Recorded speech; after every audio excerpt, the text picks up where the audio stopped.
we're going to do is we're going to take a few of the components of the Khalid, Tiga, Empat, and Lima Jurus from the Terracotta, Cimande Jurus, the Village Jurus.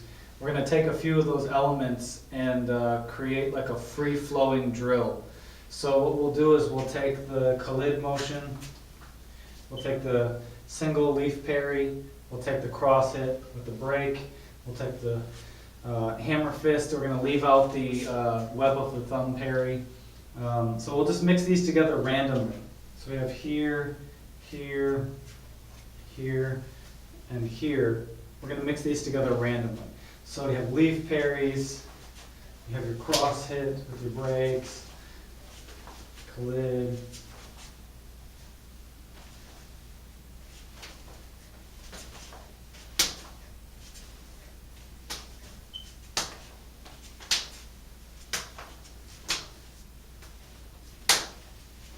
and so now what you can do is you can try to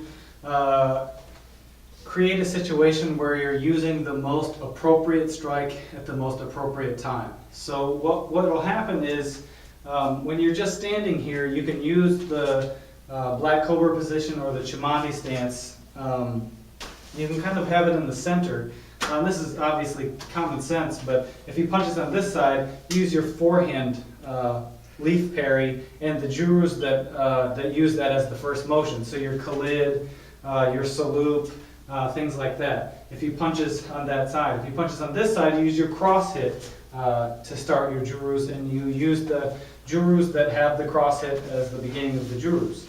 So when we're in the middle of a motion, that same concept holds. So if I'm hitting him here with this Khalid, and he comes on this side, I use a similar motion. All right. If I'm here and he comes around this way, I use my cross hit motion. All right. So we can play around with these different ideas within the context of a free-flowing drill where he's throwing random, strikes, and I'm using these random motions to deal with it. Later, we can start to add different striking angles. For right now, these Jurus are used to deal with this type of straight punch. So he's going to continue to throw straight punches.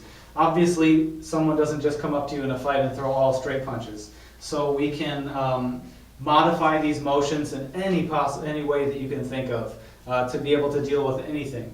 And maybe we'll do another video where we add a few different other strikes to different height levels. The thing is, when people strike at different height levels, you don't use the same tools for everything. So when I'm here in my fighting stance and he punches, I use my leaf parries, I use my hands, I use my forearms maybe, I use my elbows, I bring them up. All right. When he strikes into the middle range, we have the elbows down here to block and the forearms down here to block. You need to really make sure that you pay attention to keeping your hands where they're supposed to be in your fighting stance. As soon as you start to lower your hands a little bit, which a lot of times I see people make this mistake, they have their fighting stance and it's here. When you put your hands here, when someone comes in at the middle height level, your tendency is, your instinct tells you to move your hands to there, which takes them out of the way for covering your face. So if your instinct is to block with the thing that's closest, which is what you want to block with whatever's closest. If I'm here and he punches at my face, I want to block with what's closest. It's the fastest. If he's punching towards the center, the fastest thing for me to get to that point is something that's already there.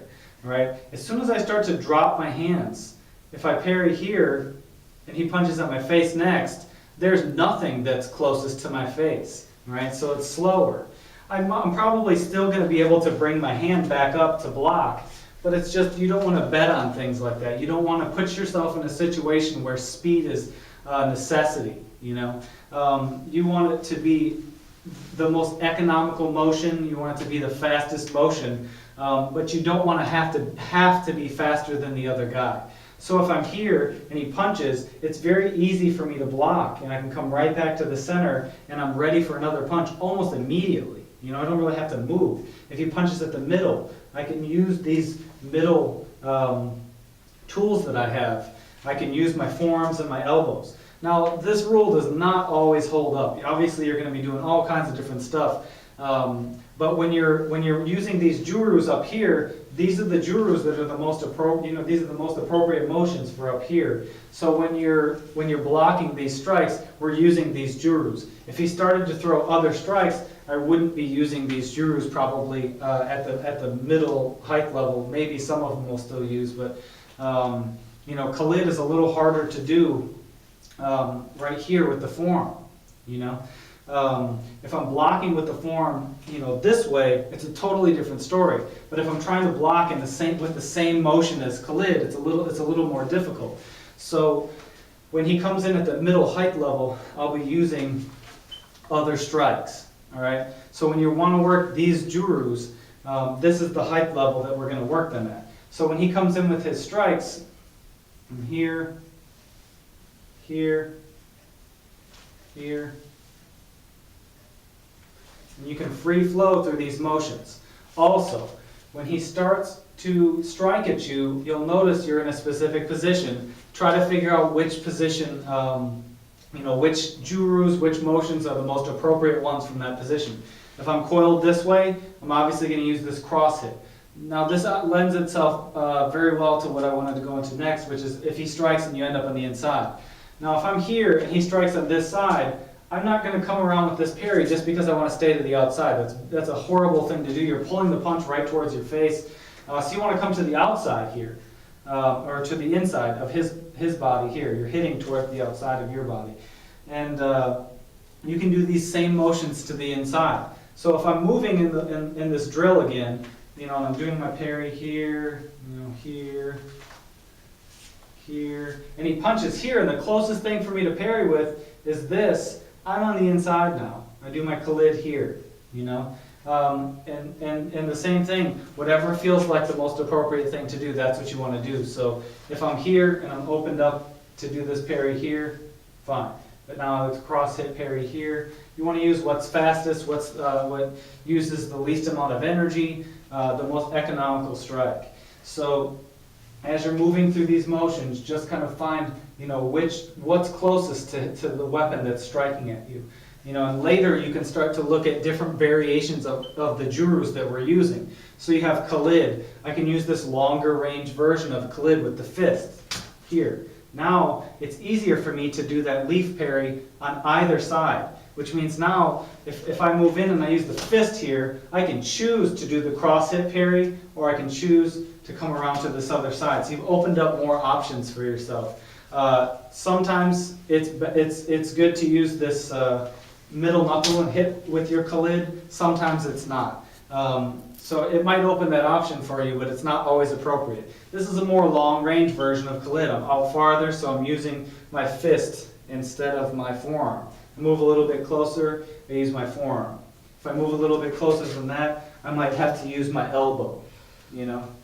So you use whatever is the most appropriate tool. All right. So as he comes in, you can start to free flow through all these motions now. Here.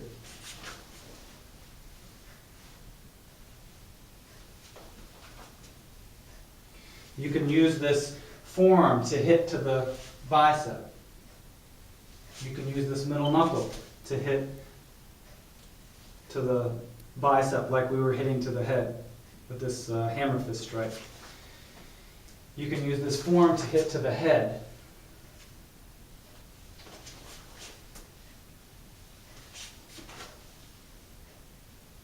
And you just get into a flow. You just start to flow with this.